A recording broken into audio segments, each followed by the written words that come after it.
It does, yeah. It kind of starts that spark maybe that the season's almost here. We start camp in about 2 weeks, so we're really gonna get that feel for what it's gonna be like. What do you think about Kari's speech? I thought it was incredible. He did a fantastic job.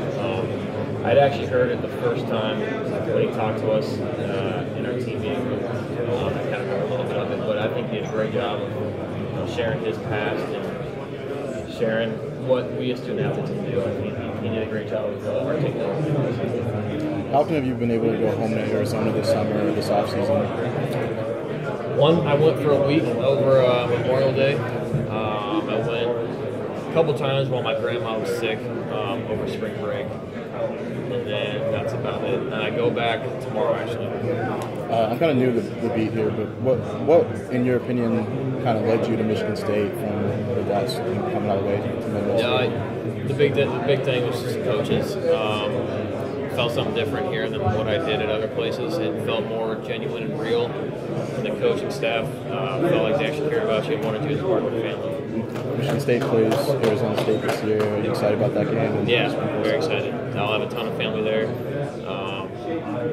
I've been to their stadium before and watch games, and even play 7-on-7 games when I was in high school. I played at that stadium, so it'll be a lot of fun to be back there. Brian, Can you get more about that game? You've been on several times this offseason. Did somebody mention something about that game? Yeah, half my high school goes to ASU, and almost all my friends do. So, they've all said that they're more Michigan State here, and then the ASU students actually also. That's a big plus. But no, it's fun. It's been good to have that conversation. That's good because Connor Cook could not get his Buckeye high school guys to switch. Really? I'm pretty sure he did. Yeah. So you're farther I feel like there's probably a difference between ASU fans and Ohio State fans too. Your buddies back there probably don't know a lot about Michigan State other than through you. Yeah. How do you describe what Michigan State is all about and what the program is? I'd say it's very family-oriented. Like I said, the main reason I want to come here is I just love the environment. I love the city. It's beautiful during the summertime, and even in the wintertime when it's too snowy, it's still not bad. It's just fun being here and playing for Coach D is one of the best things.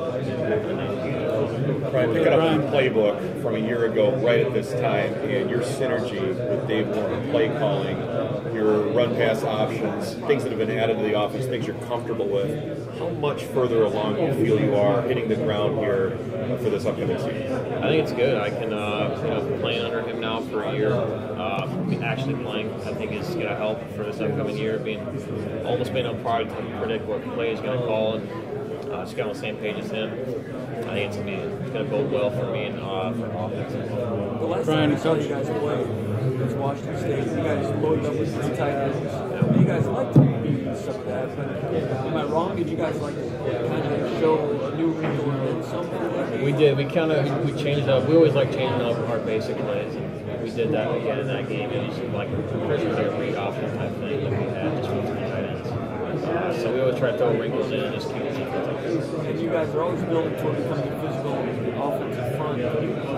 Was that a start of this year? Did you build off of the physicality? Yeah, 100%. Yeah, we always try to build off. That was one of our main points. We wanted to win that game, was to build off it for this upcoming year. And I think that's stuff we're going to do. One more speed option for you on third down tonight. Yeah, there were. There was a lot of that load option, pitch option type stuff. We ran a lot of it. Brian, as a leader, I'm sorry if you've been asked this already, just as a leader and a spokesperson of this team, how are you sort of approaching Jon Reschke's return with other players, with the other leaders on the team, with younger guys that might not know him as well? How are you approaching the whole situation? When Coach D initially brought it up, he brought it to the Eagles and told us that there's a chance Jon might be coming back, and for us to kind of get a feel from the team of how they would handle that, and how they would approach it. So, but his Coach D's main point was that if there's any problem in the locker room whatsoever, then he's not coming back. No questions asked. There's no reason for him to do that. So we all got a feel and asked the players, and if there was any problems,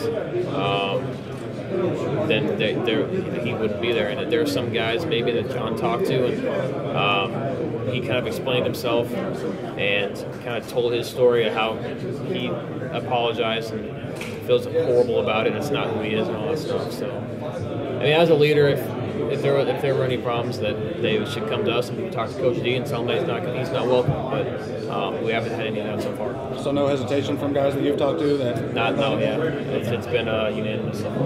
Brian, for the past 10 years, decade plus since Mark's been at Michigan State, other than defense, quarterback play has always been a constant. I mean, there maybe a year gap here or there, but for the most part, always constant. You're one of those guys definitely firmly on that list. When you look back, and I know we've asked you this question now for since last year, but now when you look back, the position that you're in, your significance to the program, the quarterback position, how does that all sink in? It's pretty cool. It's humbling to be able to be in the position I'm in and be able to have the chance to follow up in the footsteps of some great quarterbacks.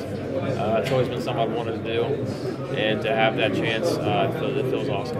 I'm asking other teams, not asking to name other teams, but there's other teams, they don't have the continuity at quarterback that Michigan State does. How much of an advantage? I mean, there's teams that have good defense year in, year out, maybe not all the way there offensively every year. How much of an advantage is it for a program? Like our quarterback. Yeah, I mean, you guys know basically, year in, year out, quarterback's going to be a pretty strong position. I think it starts off with, first of all, recruiting. I think we've done a good job of recruiting good quarterbacks, and then it starts with Coach Salem. He's been a great coach to us.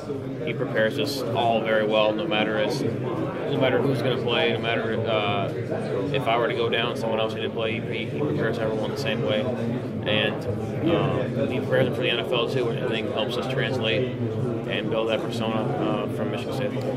How often do you communicate with some of the guys like Connor and Kirk and some of the past quarterbacks here? A little bit. I mean, I don't try and bug them too much, but I'll pick their brain a little bit. I've texted Connor, and he's texted me a couple times. I've called Kirk a couple times and talked to him about how he was such a good leader at such a young age and how to approach them. Part of Corey's speech today was about how important leadership